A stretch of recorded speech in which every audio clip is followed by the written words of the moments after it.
Selamat datang di YouTube channel saya. Perkenalkan nama saya Darwin.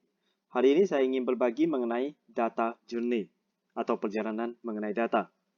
Sebelumnya ingat like dan subscribe YouTube channel saya untuk dapatkan notifikasi terkini mengenai dunia teknologi dan informasi-informasi yang pasti bermanfaat untuk Anda. Data journey dengan outlines mulai dari file, kemudian database, data mining, dan yang terakhir big data. Sebelum memulai, seberapa penting data itu? Kita ambil contoh sederhana. Di akhir tahun saya ingin liburan, misalnya ke Bali. Sebelum ke Bali, saya butuh mengantongi data terlebih dahulu. Apa contohnya? Data mengenai rekomendasi tempat wisata, kemudian mengenai tiket pesawat, apa hadiah yang akan saya beri. Nah, dari sana, saya mengantongi data terlebih dahulu. Tetapi, apakah data itu udah pasti valid? Apakah yang saya plan di awal, yang saya rencanakan di awal, itu pasti akan saya jalankan? Belum tentu.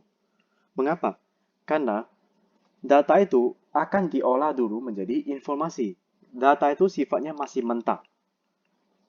Kenapa dibilang mentah? Karena ini belum dilakukan cleaning, karena data itu nggak semuanya, tidak 100% bisa langsung digunakan sebagai dasar pengambilan keputusan atau mengambil langkah-langkah berikutnya hanya berdasarkan data. Jadi diolah sedemikian rupa, kemudian kalau di ilmu statistika kan ada istilah outlier, kita harus buang outliernya, kita sesuaikan ada kondisi tertentu, kita harus secara subjektif juga, atau dengan kata lain adalah kualitatif. Nah, jadi beberapa tindakan-tindakan atau aktivitas-aktivitas tersebut yang disebut sebagai pengolahan. Jadilah sebuah informasi. Begitu juga, dan tadi di sini, data rute atau tujuan yang ingin saya tempuh juga.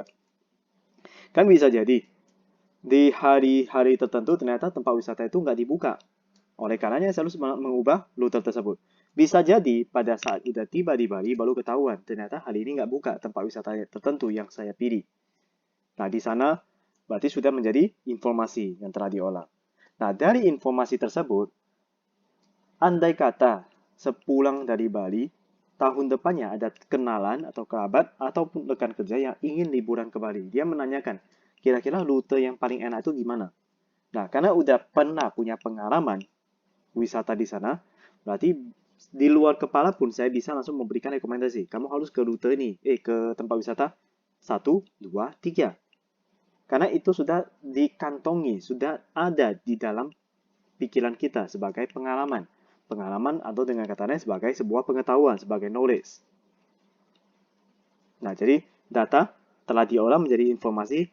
Informasi yang sedemikian rupa kita kumpulkan, kita alami, kita rasakan, itu bisa menjadi sebuah pengetahuan. Dari sejumlah pengetahuan yang ada, baru nanti terakhir menjadi wisdom atau kebijaksanaan. Jadi beginilah aliran data. Jadi dari topik ini mengenai data journey, ya karena perjalanan dimulai dari data. Jadi data ini yang berjalan. Bukan informasi journey, bukan knowledge journey, bukan wisdom journey. Awal mulanya, yang namanya data itu dalam bentuk file.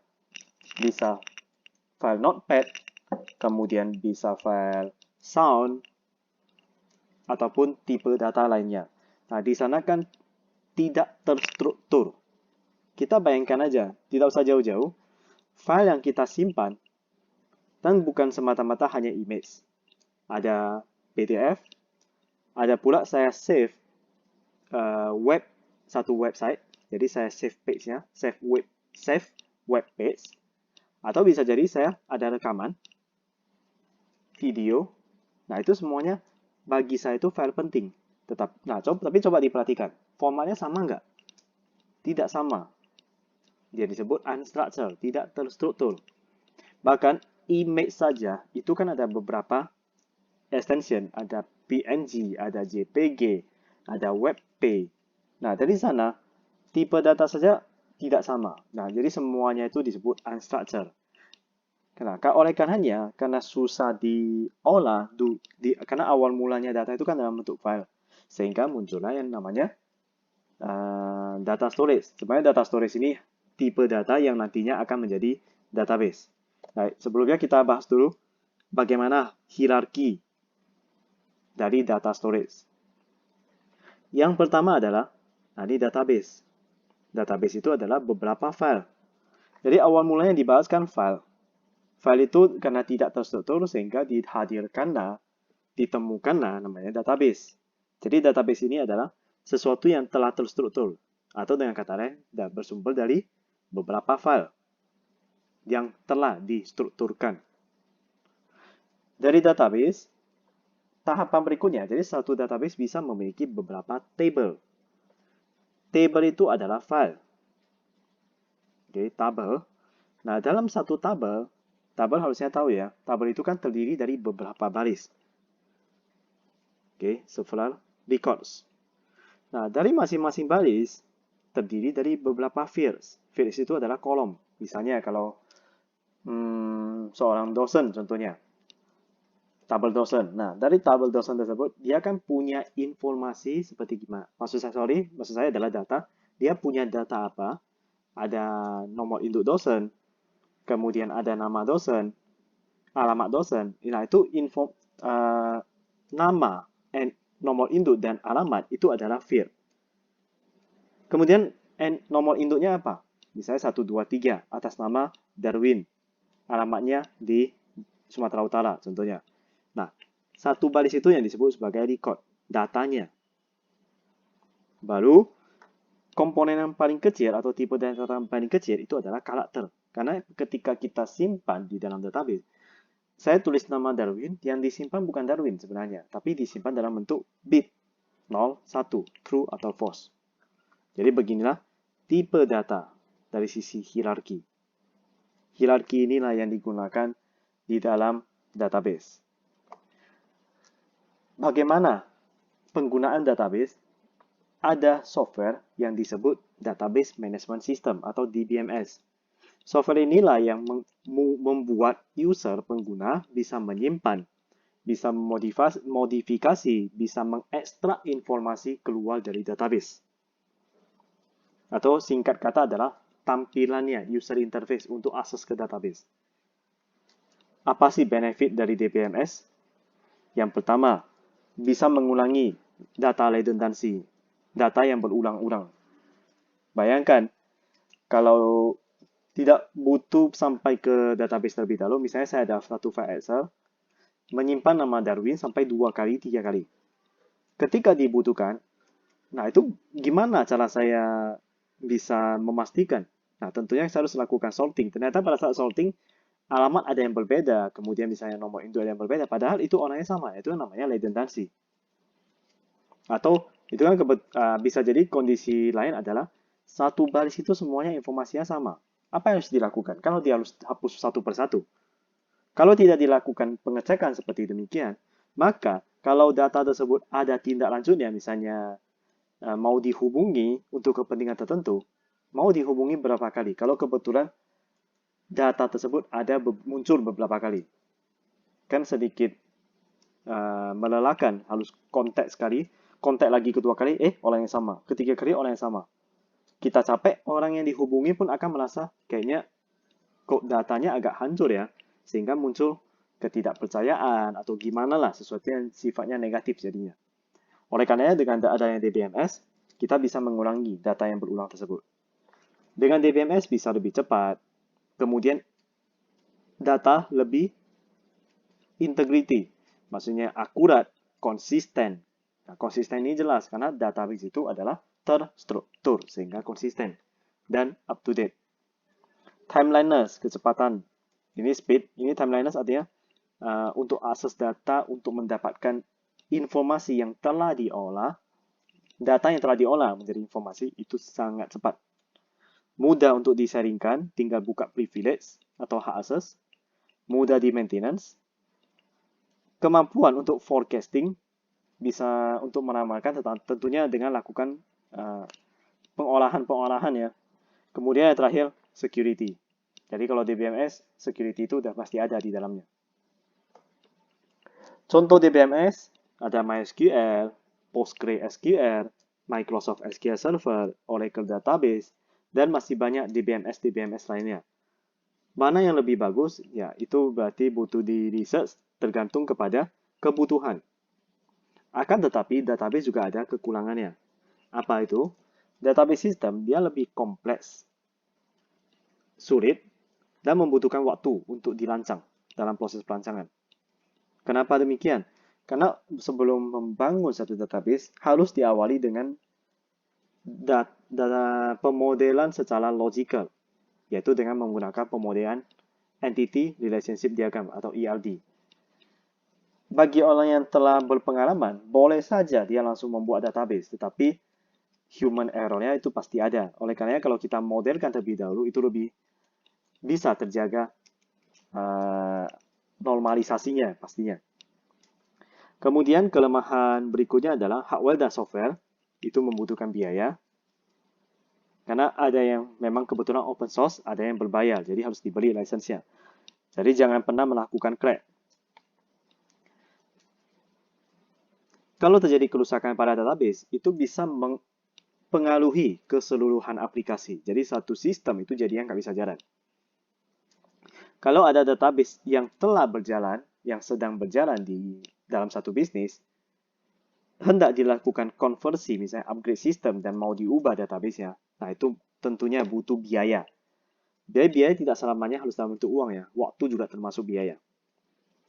Ada kondisi tertentu butuh dilakukan training, kalau memang tidak familiar dengan DBMS tertentu, itu juga kekurangan. Dan yang terakhir, jika seorang hacker bisa masuk ke dalam database, maka semua data itu bisa diambil.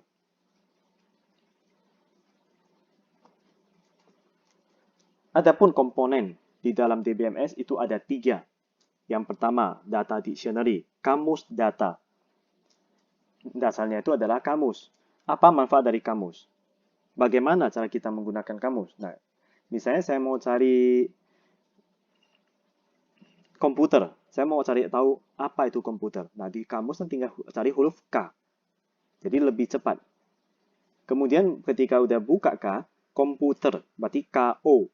Saya tinggal gak usah dibaca dari awal, mulai dari A, tinggal kita lompat cari yang awalan KO. Jadi di sini dalam DBMS, data dictionary itu merupakan definisi data dan strukturnya itu gimana. Yang kedua adalah DBMS merupakan utilities. Jadi maintenance lebih mudah. Kenapa dikatakan utilities? Kita mau lakukan insert, update, delete. Itu kan udah ada UI-nya, user interface. Jadi tinggal kita create, masukin informasinya. Data maksudnya. Dan yang terakhir, report generator. Ini bisa menghasilkan laporan. Tetapi tergantung juga kepada jenis DBMS-nya ya. Dan kata laporan ini bukan berarti pada saat kita ekspor keluar udah bisa langsung digunakan sebagai dasar pengambilan keputusan. Tentunya butuh diolah terlebih dahulu. Jadi ini adalah 3 komponen dari DBMS. Bagaimana sih pemodelan dari database? Secara teori ada 3. Yang pertama, model hierarki. Contohnya, dari satu record, satu baris itu merupakan sekumpulan yang saling berhubungan ya. Dia membentuk anak. Nah, sederhananya gini. Miami, berarti dia anaknya itu adalah 1, 2, dan 3. Los Angeles, New York, dia karena nggak ada panah, berarti ini ketiga data yang di bawah ini bukanlah milik mereka berdua. Ini hierarki. Intinya adalah mirip dengan struktur organisasi dalam satu perusahaan. Untuk selling date, ketiganya ini adalah milik si Oasis of the Seas.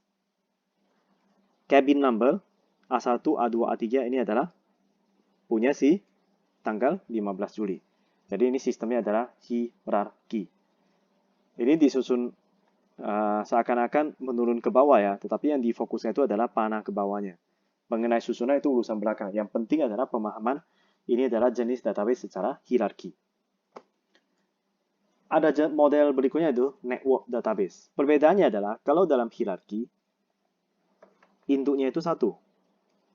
Oke. Di sini 3 ini induknya kan 1. 3 ini induknya 1. 3 yang paling bawah induknya juga 1. Kalau di network induknya itu bisa lebih dari 1. Jadi contohnya ini courses ada 3. instruktur, dbaris, induknya ada 2. Induknya ini ada 3. Induknya ini ada 1. Jadi ini yang merupakan bentuk dari network database. Model yang ketiga adalah relational database. Relational database inilah yang merupakan implementasi dalam bentuk ERD, Entity Relationship Diagram. Hanya saja ini sudah dalam bentuk secara fisikal. Jadi driver name ini primary key, ini sebagai primary key yang dihubungkan ke tabel berikutnya. Jadi ini adalah foreign key. Kemudian di sini dia link ke kemari sebagai primary key. Inti konsepnya adalah kardinalitas sebenarnya. Nah, kalau langsung ke bentuk fisikal seperti ini, kesulitannya apa? Melihat kardinalitasnya sedikit lebih ribet. Karena kan ada hubungan one to one, one to many, many to many. Kalau hubungan many to many kan akan diubah menjadi entitas asosiatif. Nah, di sini kita bingung. Mana hubungan one to one-nya? Karena ini sudah bentuk fisikal. Mengenai ERD, Relational Database, saya pernah membuat rekaman sharing mengenai ERD Fundamental for Practice dengan studi kasus toko ABC, bisa dibuka link ini. Dan yang kedua adalah ERD2 Database MySQL dengan studi kasus yang sama. Jadi lanjutannya, ini merupakan logical, ini merupakan physical. Ini adalah penjelasan tentang relational database. Dalam prakteknya seperti gimana. Oke, saya lanjut. Berarti tadi mengenai database ada 3 ya. Secara model, hierarki, network atau jaringan, dan terakhir relasi. Database saja, apakah sudah cukup? Belum. Oleh karenanya, journey berikutnya, perjalanannya itu adalah hadir, namanya data mining. Data mining berarti mengurutkan sekumpulan data yang banyak membentuk satu pattern tertentu untuk mencari relationnya. Katakanlah sumber data, kita lihat gambar di kanan, sumber data bisa dari file, bisa dari database, data warehouse, dan sumber-sumber lainnya. Jadi data ini dilakukan fusion, akan dicari apanya, kesamaannya. Setelah itu, dari kesamaan tersebut, lakukan data cleansing. Data-data yang tidak bisa digunakan sebagai, maksudnya tidak bisa dilanjutkan, atau bisa jadi ada error, ada proses quality checking, atau pool quality data, itu harus kita buang. Ada kondisi juga, jadi mau melakukan data cleansing ini bisa kita tambahkan metadata. Metadata itu adalah data dari data. Itu memungkinkan. Nah, sehingga setelahnya metadata ini yang menunjukkan bagaimana transformasi dan summary dari sebuah data, di mana di dalamnya ada namanya data warehouse dan origin data, sumber datanya. Definisi dari data warehouse, kalau di bahasa Indonesia kan gudang data. Gudang data itu bukan berarti ada wujudnya ya. Setelah kita memasuki data mining di sini, apakah merupakan database baru? Atau dengan kata lain, saya sudah masuk ke data mining, berarti database itu nggak dipakai lagi. Tidak, bisa jadi data mining ini juga menggunakan database. Karena di sini kan jelas bisa database sumbernya. Terus mengapa ada disebutkan gudang data? Apakah gudang data dan database itu sama? Atau beda? Jadi dalam data warehouse, gudang data, di dalam database dilakukan pemodelan ERD, berarti ada normalisasi, sehingga ada beberapa tabel. Kalau data warehouse, telah dilakukan sebaliknya, dilakukan kebalikan, yaitu denormalisasi. Kenapa demikian? Karena data warehouse ini adalah data yang sudah jarang berubah di code-nya. Ya, contohnya gini. Misalnya ada satu database untuk sistem informasi penjualan. Kalau memang sekarang udah tahun 2021, berarti penjualan atau invoice yang sudah pernah terbentuk di tahun 2020, 2019, itu kan tidak mungkin berubah lagi. Karena invoice sudah dicetak dan telah didistribusikan. Kalau diubah sembarangan, berarti integrity data udah teranggal dong. Nah, oleh karenanya, data itu kan nggak berubah lagi. The next step dari data itu adalah dilakukan pengolahan. Daripada beberapa tabel, karena sudah dinormalisasi ya. Saya harus lakukan penggabungan. Kalau dalam SQL namanya inner join atau left join atau right join. Kan ribet beberapa data. Bayangkan kalau udah sampai jutaan, 100 jutaan data. Loading time-nya itu gimana? Oleh karenanya digabungkan, dilakukan denormalisasi, simpan ke dalam data warehouse. Jadi udah dikumpulkan ke dalam satu pool, satu tempat. Nah itu di data transport berarti kita pindahkan. Jadi bisa jadi tabel itu bertambah banyak, tapi tabel itu nggak pernah ada istilah update lagi. Kan ada select, update, delete. Yang ada hanya insert aja. Insert sama select. Update tidak pernah lagi, delete juga tidak pernah lagi di gudang data. Next step-nya adalah tinggal kita cari pattern-nya. Dengan menggunakan query dan report finding, kemudian diinterpretasikan, barulah kita take action berdasarkan temuan, berdasarkan pattern yang telah ada. Inilah data mining, proses dari data mining. Contohnya gimana implementasinya? Item apa saja yang sering dibeli bersamaan oleh dari customer saya. Maksudnya gini, kalau customer 1 biasanya kalau beli susu, dia juga sekalian beli roti dan sereal. Customer 2, kalau dia beli susu, dia beli gula, roti, sekalian telur. Customer 3, dia beli susu, pasti dia juga beli roti dan mentega. Customer kesekian, dia kalau beli sugar, dia juga pasti beli telur. Bagaimana kita seperti ini? Kan tidak mungkin mencari dukun, kita proyeksi. Customer 1 ini dia pasti memberi apa? Tidak ada istilah magic. Jadi semuanya itu adalah secara eksak, secara kualitatif. Jadi inilah dengan menggunakan data mining, jadi ada beberapa algoritma, ya bukan beberapa, lebih tepatnya banyak algoritma bisa digunakan. Ya, kenapa dikatakan banyak? Karena kan terus dilakukan penelitian lanjutan. Bagaimana lakukan optimasi dan lain sebagainya. Tapi itu ranah yang lain. Prinsipnya adalah kalau di data mining, penggunanya itu udah pasti lebih banyak lah, lebih tepatnya di dunia bisnis.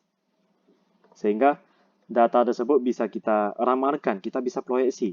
Tipe customer ini, dia beli ini, pasti beli ini. Sehingga kita bisa membuat promo-promo tertentu. Tetapi apakah setelah kita tahu customer satu ini dia pasti membeli barang apa saja, setelah membeli ini udah pasti merupakan rumus mati? Tidak. Data mining itu butuh diolah. Jadi kita harus tentukan periode-periode tertentu. Kita lakukan proses data mining lagi seperti ini. Ya, singkat kata adalah kita sebagai manusia, sebagai pengguna teknologi, saya pernah berbelanja online di e-commerce. Sekarang saya suka ini. Besok-besok bisa jadi customer behavior kan berubah nih. Kenapa berubah? Apakah saya tidak konsisten sebagai manusia? Tidak, karena memang kebutuhan, memang behavior yang berubah. Faktor sosial. Oleh karenanya, dalam data mining pun kita harus tentukan periode-periode tertentu, diproses lagi, dikalkulasi lagi menggunakan algoritma. Terkait data warehouse ya yang tadi dikatakan, kalau saya ada pernah buat video mengenai contoh kasus simple ya, data bagaimana penggunaan atau bagaimana mengenerate data warehouse di dalam MySQL. Jadi link ini tersedia, boleh ditonton untuk pemahaman tambahan. Dari file, dari database, ada data mining. Sekarang ini, karena data terlalu banyak, kembali lagi, yang ini sebenarnya mirip dengan file yang di awal, tetapi pendekatannya berbeda. Kepentingannya berbeda, yang disebut sebagai big data. Implikasinya apa? Yaitu dengan adanya data ini, bisa menurunkan, bisa menghasilkan dari dan ke lah ya. Old file dan new file, data lama dan data baru, ini semuanya berkumpul. Oleh karenanya tadi ada saya satu statement seakan-akan balik lagi ke awal, ke file. Kalau dulunya file itu kan tidak terstruktur ya. Nah, kalau sekarang ini, ada kondisi terstruktur, ada kondisi tidak terstruktur, ada kondisi semi terstruktur. Jadi lebih beda ya dengan dulu. Oleh karenanya, ini kan beberapa tipe nih, beda udah banyak tipe data. Tetapi di dalam banyak tipe data tersebut ada yang terstruktur. Nah, seperti yang tadi 3 poin yang saya katakan. Nah, dari sanalah big data itu muncul untuk menyelesaikan masalah manusia. Dia dengan adanya big data juga mengarahkan kita kepada revolusi sebuah revolusi dalam hal pengukuran. Pengukuran ini penting. Jangan kita mengambil satu keputusan tanpa ada dasar. Itu kan bahaya. Dasarnya itu apa ya? Tadi data, information, knowledge. Tetapi dalam proses transisinya kan butuh dilakukan alat ukur atau tolak ukurnya seperti gimana. Big data juga mengarahkan kita kepada better decision making. Oke, konsep dari big data itu adalah 3V. Yang pertama adalah variety, bervariasi. Kemudian yang kedua, volumenya banyak. Nah, kalau di file, volumenya kan dikit nih. Tidak terlalu banyak. Kalau sederhananya bedakan aja. Tahun ini dengan 10 tahun lalu. Pasti beda jauh. Sekarang, volume data pasti lebih banyak. Oke. Yang ketiga adalah masalah kecepatan. Dulunya, kalau data sudah banyak, kecepatan pasti menjadi masalah. Kalau sekarang, data banyak, kecepatan harus juga cepat. Jadi tidak begitu berpengaruh. Jadi 3V ini adalah konsep di dalam big data. Inilah menjadi dasar kenapa big data itu ada. Muncul pertanyaan, beda big data dengan DBMS apa? Kalau DBMS, sudah pasti datanya terstruktur. Dalam memodelkan ELD kan kita ada formatnya kan udah pasti nih. Ada entitas, kemudian ada atribut. Apakah atributnya boleh dimasukkan image? Tipe data image boleh, tetapi itu kan menjadi satu kesatuan, menjadi satu field. Jadi semuanya sudah distrukturkan. Kalau di big data, penyimpanannya bisa gimana? Bisa datanya terstruktur, bisa semi-struktur, dan unstructured, tidak terstruktur. Ini semuanya bisa disimpan di dalam big data. Itu perbedaannya. Penggunaan big data itu di mana? Untuk kepentingan obat. Di dunia medis ya, di dunia kedokteran, itu. Karena kan kalau kita ketahui, pasien yang kalau memang dia punya rekam medis yang banyak, apakah kondisi dia hanya selalu masuk di rumah sakit satu aja? Dan tidak. Dia bisa saja ke klinik, kemudian bisa saja kemana gitu kan. Nah dari sana, kalau memang ada muncul satu penyakit tertentu di mana butuh diskusi dengan peneliti atau ya forum-forum tertentu lah ya. Nah, bayangkan itu kan datanya itu tidak terstruktur. Jadi butuh banyak sumber yang dikumpulkan untuk diberikan kepada seorang peneliti atau dokter lah ya untuk lakukan research terhadap penyakit baru yang dialami oleh pasien tersebut. Nah, itu penggunanya. Sudah jelas. Datanya ada yang terstruktur, ada yang semi terstruktur dan tidak terstruktur. Big data juga implementasinya adalah smarter than mail. Jadi dia lebih smart dalam membedakan. Email ini inbox cocoknya. Email ini harus masuk ke promotion. Ini harus masuk ke junk atau spam. Karena dia telah mengantongi banyak data. Big data itu kan dia bisa mengantongi banyak. Big. Kalau terbatas udah namanya small. DBMS pun sebenarnya kalau udah terlalu banyak itu bakalan muncul satu isu yaitu speed juga sebenarnya atau masalah storage. Oleh karena kita terkadang harus lakukan normalisasi atau mungkin strategi-strategi lainnya, misalnya cut off data. Kalau di big data tidak ada istilah seperti itu, semuanya big banyak. Jadi dia tentunya lebih smart. Analogi sederhana kita sebagai manusia kalau telah dewasa, pengetahuan-pengetahuan dasar yang kita dapatkan pada waktu SD itu kan masih terbawa sampai sekarang. Apakah bisa kita uninstall? Nah, tidak, itu sudah tertanam. Jadi pikiran kita itu juga termasuk big data. Big data ini merupakan better management decision. Jadi lebih tepat sasaran, lebih baik, lebih mengena ke sesuatu yang optimal. Seberapa penting nih kita butuh tahu perjalanan data? Kita lihat dalam sebuah struktur organisasi, ini kita lihat dari helicopter view atau out of the box. Jadi seorang CEO, dia kan punya vice president untuk beberapa bagian. Ini adalah level top management. Lalu di level middle ada direktur, di level lower ada manager, baru level lainnya. Yang mau saya jelaskan di sini adalah middle management, bagaimana cara dia mengukur kinerja. Bagaimana cara dia mengoptimasi lower manager di sini, lower management.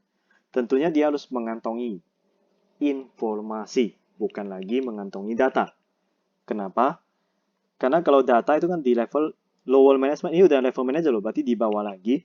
Mereka mengantongi data, jadi tipe manager adalah dia mengantongi informasi yang telah diolah. Oke, data yang telah diolah menjadi informasi.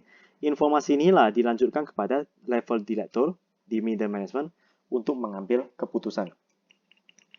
Apa langkah berikutnya strategi bisnisnya?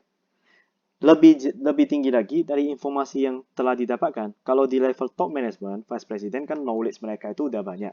Pengalaman pasti lebih banyak. Jadi informasi yang didapatkan digabungkan dengan pengetahuan-pengetahuan sebelumnya, misalnya di perusahaan lain atau dia punya bisnis lain. Nah, dari sanilah tindakan strategi, apa rencana strategi baru dihadirkan. Jadi bayangkan seberapa penting data tersebut.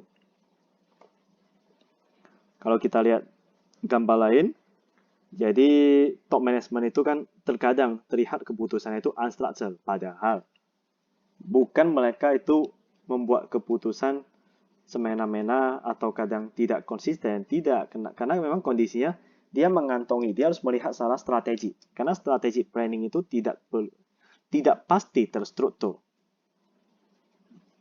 tidak selamanya kuantitatif, dia pasti ada unsur kualitatif, ada objektif, ada subjektif sedikit. Oleh karenanya, dia levelnya tidak terstruktur. Nah, jadi di middle management, dia udah semi-structure. Ini yang untuk perencanaan salah taktikal. Strategi, kalau ini taktikal. Jadi termasuk strategi hanya saja sudah mendekati ke level operasional. Lalu di lower management, ini merupakan structural decision. Karena level manager ini, manager, kata kuncinya adalah manage, yaitu PODC, plan, organize, direct, dan control. Jadi sudah pasti dia terstruktur, baru bisa dia memanage. Ini perlu tanggung jawab di level operasional. Barulah, makanya level manager ini yang memimpin masing-masing departemen. Nah, masing-masing departemen ini mungkin level supervisor ya, baru di bawahnya karyawan yang dikategorikan sebagai non-management. Jadi beginilah data itu berjalan, beginilah tipe datanya. Sesuatu yang terstruktur belum tentu di level atas itu terstruktur. Bisa jadi yang terstruktur itu tidak bisa dijadikan sebagai dasar pengambilan keputusan. Jadi kita harus bermain dari sisi ritmenya. Lebih tepatnya adalah data yang telah berolah menjadi informasi, informasi menjadi knowledge. Ada satu lagi sebelum menjadi wisdom, yaitu insight, sudut pandang. Tetapi kalau secara teori, data, informasi, knowledge, dan langsung ke wisdom.